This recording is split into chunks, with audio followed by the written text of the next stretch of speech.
Üzüm üçün darıxmışam. Şiir yazsam gələrsənmi? Sənə elə möhtacam ki bu aralar. Duysan, görsən, dönərsənmi? Elə yorub həyat məni. Bilirsən ki ağlamaqdan utananam. Utanmaqdan keçib daha hönkür-hönkür ağlayıram. Göz yaşımı silərsənmi? Hamı məndən üç çevirib. Doğmalarım düşmən olub. Qəlb sirdaşım, ürək dostum. Bilsən necə təklənmişəm. Gəlib mənə ürək dirək verərsənmi?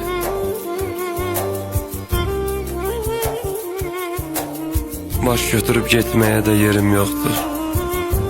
Satılmışam, dağılmışam, ruhum ölüb. Mən savaşdan sonra qalan xaraba bir yurd olmuşam.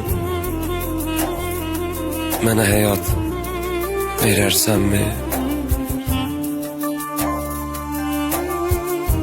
Gənc deyiləm, daha canda can qalmayıb.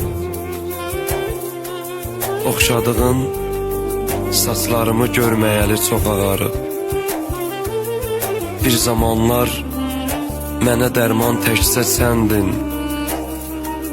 İndi hər yeməkdən əvvəl sonra dərman. Eşitsən ki bir xəstəm var, gəlib ona dəyərsənmi?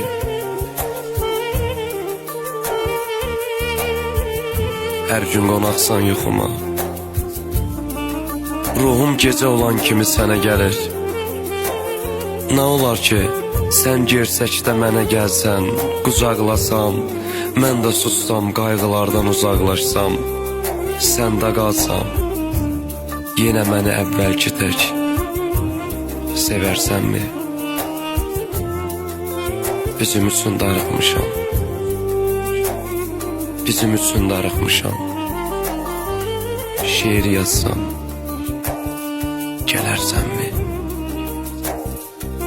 Söylə gələrsənmi?